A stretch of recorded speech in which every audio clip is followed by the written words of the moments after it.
공황장애가 신체 증상으로 나타나는 거라고 말씀드렸죠. 강박증은 생각으로 올라오는 거라고 말씀드렸잖아요. 이 신체 증상과 생각이 다 같이 작동해서 우리를 불편하게 만드는 것이 있어요. 바로 불면증이에요. 아, 너무 힘들어요.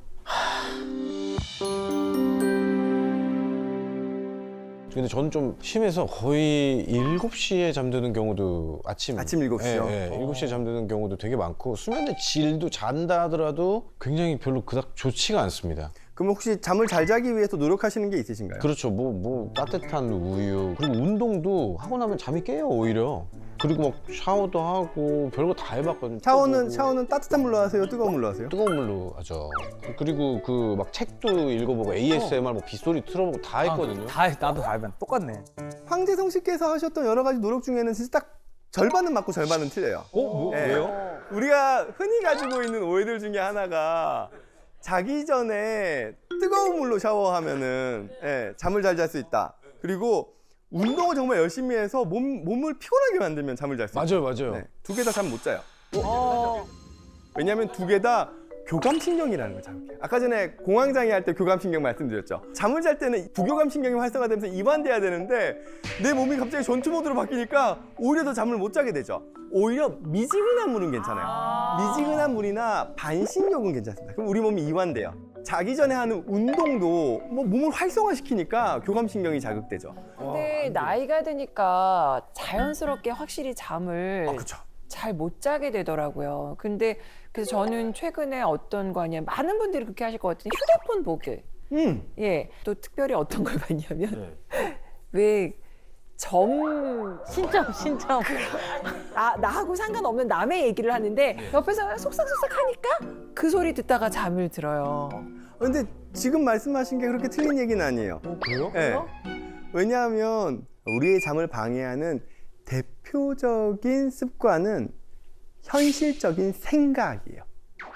우리 뇌는 나와 관련된 현실적인 생각을 하면 이건 되게 중요한 문제예요. 그렇기 때문에 우리 뇌가 쉬려고 하다가도 다시금 활성화되면서 각성돼 버립니다. 가장 대표적인 현실적인 생각. 잠 자려고 누웠을 때 정말 너무 흔하게 하지만 너무 나쁜 현실적인 생각.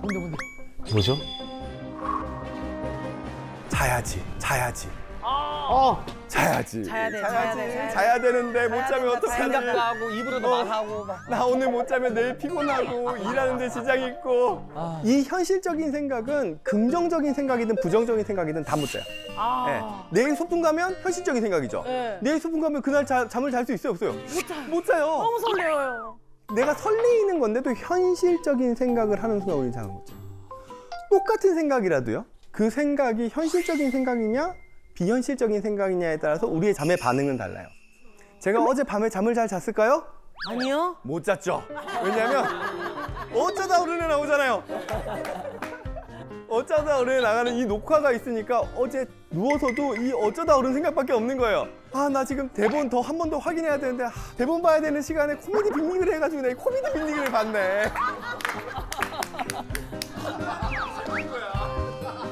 그러면은 제가 누워가지고 하는 그 어쩌다 어른에 대한 생각은 저에게는 오늘 닥친 상황이기 때문에 아주 현실적인 생각이에요. 그럼 저한테는 아주 중요한 일이죠. 그쵸. 그러면 우리 뇌는 깨어나요.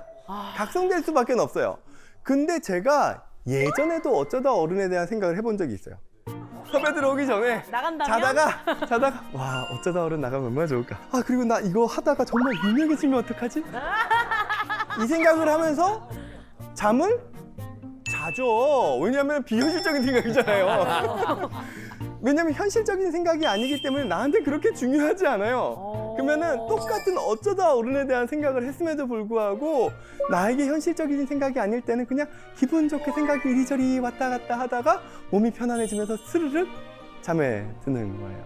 근데 우리가 본능적으로 이 현실적인 생각을 벗어나기 위해서 하는 게 있어요. 아까 김성경 씨께서 얘기해 주셨던 넷플릭스 보는 거.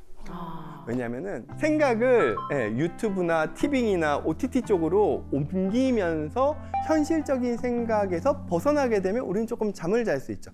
다만 이건 있어요. 우리가 잠을 잘 때는 눈에 빛이 들어가면 안 좋아요. 기본적으로 그 멜라토닌 분비가 떨어지기 때문에 보시는 것보다는 듣는 게 좋아요. 듣는 게 좋습니다. 또 다른 이제 현실적인 생각을 벗어나는 아주 고전적인 방법이 있어요. 뭐지? 양 한 마리. 맞죠? 양 한 마리, 양 두 마리, 양 세 마리 세는 거죠. 그거 안 돼. 그렇죠? 양을 몇만 마리를 세도 못 자요. 예, 그거 안 되던데. 왜 못 잘까요? 양 한 마리 세고 자야지, 양 두 마리 세고 자야지, 양 세 마리 세고 자야지. 자야지는 무슨 생각이라고요? 현실적인 생각. 아. 왜냐면은 그 사이사이 현실적인 생각이 끼어들어 버리면 우린 못 자요. 양을 한 2만 마리 샜는데도 못 자면 그때부터는 나 이래도 잠 못 자네? 그럼 그때부터 불안이 자극돼요.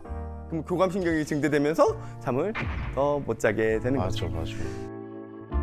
잠과 관련된 우리가 흔히 가질 수 있는 착각이 두 가지가 있습니다. 첫 번째는 잠을 못 잔다면 큰일 난다는 생각이에요. 이게 우리가 잠을 못 잘 때 불안을 자극해요. 근데 우리는 어떻게 해서든지 자요. 맞아요. 그리고 좀 못 자도 우리 몸에는 큰 이상 없어요. 왜냐하면 우리는 잠을 못 자더라도요, 낮에 정말 잠깐만 자도 우리 몸이 일정 부분 회복돼요. 그리고 잠에는 수면 부채라는 게 있어요. 은행에서 빚을 빌리듯이. 내가 오늘 못 자잖아요? 그럼 나중에 몰아서 자요.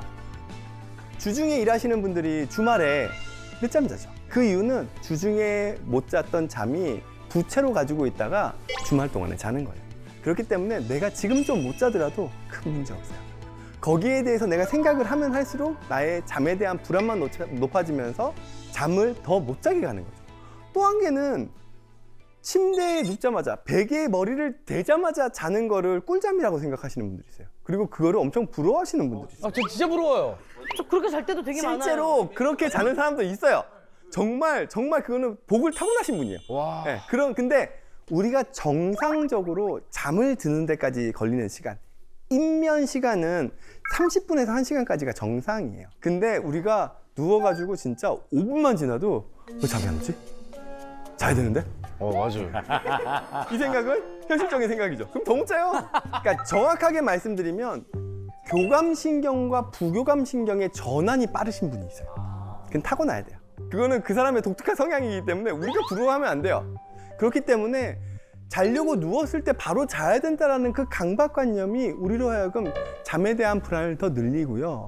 이런 분들이 뭐에 빠지기 쉽냐 하면 수면제 중독에 빠지기가 쉽어요. 침대에 누워서 30분에서 1시간은 기다리는 게 정상이에요. 그래도 괜찮아요. 그럴 때 우리는 잠을 잘 수 있는데 누워가지고 15분만 딱 지나고 나면 나 잠 못 자네? 못 잘 것 같은데 약 먹자. 이렇게 되면 이거는 무조건 버릇이 되고요. 이러면 약 못 끊어요. 그렇기 때문에 내가 지금 좀 못 자더라도 큰 문제 없어요. 거기에 대해서 내가 생각을 하면 할수록 나의 잠에 대한 불안만 높아지면서 잠을 더 못 자게 가는 거죠. 자, 이때까지 제가 말씀드렸던 불안과 관련된 증상은 나에 대한 거였죠. 내가 공황 증상이 생기고, 내가 강박장애가 생기고, 내가 공포증이 생기고, 내가 불면증이 생기고. 근데 지금부터 말씀드리고 싶은 거는 불안이 우리의 관계에 어떤 영향을 미치는지에 대한 걸 알려드리고 싶어요. 우리가 어렸을 때부터 발달 과정에서 다양한 상황들에 노출되면서 우리의 성격이라는 게 형성되는데, 그 성격이라는 게 형성되는 과정에서 불안이 자극되게 되면 대표적인 성격 유형이 두 가지 정도가 있을 수 있어요. 물론 더 많은 것들이 있을 수 있지만 대표적인 것만 말씀을 드리자면 첫 번째는 자기애성 성격이에요. 나르시시즘이라고 얘기하죠. 그리고 두 번째는 의존형 성격입니다. 자기애성 성격은 내가 가지고 있는 결점이나 공허함을 어떻게 해서든지 딴 걸로 채우려고 그래요. 이걸 내가 비워두게 되면은 나의 결점을 있는 그대로 바라보는 것 자체가 너무 불안해요. 나는 항상 남들한테 예쁘고 멋있고 완벽한 모습으로 보여주고 싶은데 나의 결점, 나의 외로움, 나의 공허감 이런 것들을 참지 못하는 거예요. 그리고 그거를 가짜 자기로 채워요. 타인이 있다 그러면 관계에서 나의 이 결점을 채워넣기 위해서 타인을 이용해요. 타인을 희생하게끔 하는 거죠. 이게 대표적인 게 가스라이팅이죠. 그래서 자기애성 성격이 있는 경우 나를 위해서 자꾸 타인을 이용하기 때문에 가스라이팅을 하는 가해자가 되기가 쉬워요. 가스라이터가 되는 거죠. 반대로 의존성 성격에 있어서는 나의 결점이나 나의 부족함을 너무 내가 과도하게 느껴요. 그리고 이 나의 불안이나 나의 결점을 해소하기 위해서 내가 남을 이용하는 게 아니라 내가 남한테 의지. 내가 희생될 때, 내가 그 사람한테 기대고 있을 때 내가 오히려 나의 불안이 떨어지는 거야. 가스라이팅 그러면은 당하네요. 그쵸. 의존형 성격은 가스라이팅을 당하기가 쉬워요. 결국 이 불안이 잠재되어 있는 성격은 외부적으로 내가 그럴싸하게 거짓된 나를 꾸며내면서 남을 이용하느냐, 혹은 내가 그 불안을 감당하지 못하면서 이거를 누군가가 해결해 주기를 원하면서 남한테 휘둘리거나, 이렇게 되기가 쉬운 거죠. 근데 제가 이 주제를 가져온 이유는 제가 한 시사 사건 방송에서 다뤘던 하나의 사건 때문에 그래요. 인천에서 한 초등학생이 계모에게 학대를 당해서 결국에는 비참하게 사망하게 되는 사건이었거든요. 이 양모인 A씨는 초등학교 5학년 의붓 아들을 상습적으로 때리게 하면서 학대한 걸로 기소가 됐는데요. B군은 이 의붓 어머니에 의해서 학교도 보내어지지 않았어요. 집안에서 집안일을 시키고, 그리고 말을 잘 안 들으면은 연필로 허벅지를 찌르거나 눈을 가린 채로 의자에 16시간 동안 결박을 해놓는 등으로 학대를 했죠. 사망 당시에 이 B군은 키가 148kg에 몸무게는 29.5kg밖에 되지 않았어요. 제대로 먹이지도 않았다는 의미죠. 이 사건을 파헤쳐 봤더니 이 가해자인 의붓 어머니 A씨는 전형적인 자기애성 성격이었어요. 겉으로는 봉사활동도 열심히 하고 교회 생활도 열심히 하고 본인도 정말 예쁘게 꾸며요. 그리고 밖에서는 정말 그 의붓 아들을 내가 직접 낳은 아들이 아님에도 불구하고 정말 애지중지 키우는 듯이 꾸며내고, SNS 상으로도 우리 가족이 너무 행복해요라는 거를 계속 올려요. 근데 막상 뒤에서는 그런 학대를 저지르고 있었던 거죠. 참 특이한 점은 이 B군의 친모가 아들을 너무 보고 싶어서 몰래 학교를 찾아가서 이 아들을 만납니다. 그러니까 이 아버지와 이 의붓 어머니는 친모가 몰래 아들을 만나러 간 거에 격분하면서 이 아버지가 너 그럴 거면 아들 데려가라고. 근데 이 의붓 어머니가 자기는 제대로 키우지도 않고 있으면서 절대로 보낼 수 없다 그래요. 오히려 그 친모에게 전화를 걸어서 어차피 너가 데려가도 제대로 못 키우니까 얘는 내가 키울 때 가장 행복해라고 얘기를 합니다. 왜 그러지? 왜냐하면 이 의붓 어머니 입장에서는 이 아이가 나의 거짓된 자기를 채워넣기 위한 도구로 필요하기 때문인 거죠.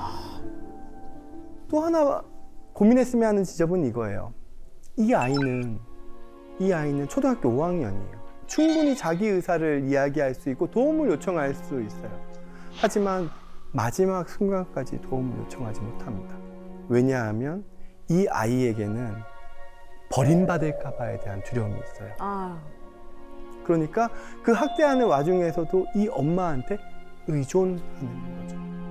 이 인천 학대 사건에서 이 가해자의 자기애성 성격과 이 아들의 의존성 성격은 정말 비극적인 형태로 가스라이팅이 나타나게 되는 가장 큰 대표적인 사건이었다라고 생각이 드는 거죠. 근데 여기까지만 보면은 불안이라는 것 자체가 무조건 다 나빠 보이죠. 병도 만들고 인간관계도 파괴하고. 근데 불안이라는 게 꼭 그렇게 무작정 나쁘다고만은 볼 수는 없습니다. 왜냐하면 불안은 기본적으로 우리가 가지고 있는 본능이에요. 불안이 적절하게 있어야 우리는 위험을 미리 예비하고, 대인관계에서도 일정 부분의 불안이 있어야지 서로를 맞추면서 관계를 돈독하게 나갈 수 있거든요.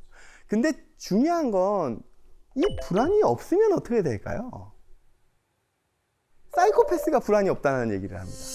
사이코패스가 불안을 느끼지 못한다는 이야기를 하고, 이 불안이 없기 때문에 타인의 반응을 신경 안 쓰면서 충동적으로 스스럼 없이 공격적인 행동을 할 수 있다라고 이야기를 하죠. 그러니까 왜 동물이 끔찍하게 죽임당하는 걸 보고 뭐 동공이 커지거나 뭐 심박수가 올라간다거나 땀이 흐른다거나 이런 행동이 없거든요. 그러니까 자기의 불안을 제대로 인식을 못하는 사람이 사이코패스가 아닌가라는 생각을 해보는데 실제로 그런 연구자들이 꽤 있거든요. 네, 그래서 이게 쉽게 결론 내릴 수 없는 문제 같아요. 저도 교수님 의견에 거의 100% 동의해요. 사이코패스는 불안을 못 느끼는 게 아니라, 불안이 없는 게 아니라 본인이 억압해요. 억압해서 인식을 하지 못한다는 게 저의 생각입니다. 또 그렇게 주장하시는 정신의학자들도 실제로 있어요. 아까 전에 언급드렸던 인천 그 계모에 의한 학대 사건에서 계모가 그냥 본인 스스로의 대인관계에서의 다양한 불안을 정확하게 바라보면서 그냥 조금 모자르면 모자른 대로 내가 그 불안을 적절하게 받아들이면서 살아갔다면 굳이 아이를 그렇게 괴롭게 학대하면서 이런 비극적인 사건으로 이어지지 않았을 거라는 게 저의 생각입니다. 제가 진료를 볼 때 많이 보는 환자분들이 암 경험자분들이시거든요. 제가 정신종양학을 전공했기 때문에요. 지금의 암은 예전의 암이랑 상당히 달라졌어요. 암과 관련돼서 이제 가장 치료와 관련된 객관적인 지표가 5년 생존율을 이야기하는데요. 최근 5년 암 생존율은 약 70% 정도를 보여주고 있습니다. 그리고 이러한 수치는 예년에 비해서 약 30% 가까이 증가했다는 거죠. 이분들에게는 엄청난 죽음에 대한 공포를 경험하셨던 분들이시죠. 근데 오히려 저보다 삶의 가치나 삶의 의미를 더 깊이 깨달으시면서 하루하루의 삶을 정말 소중하게 살아가시는 분들이 너무 많아요.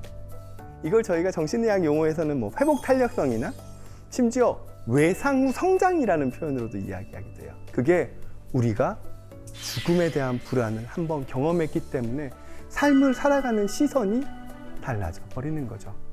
결국 우리의 불안은 없앨 수 있는 게 아닐 거예요. 이 불안이 적절한 거리를 유지해주면 우리의 삶은 긍정적인 방향으로 가요.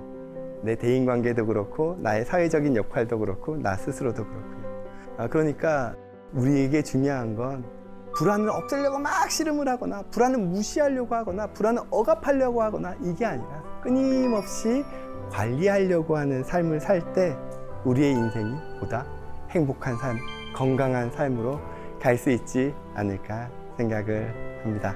감사합니다.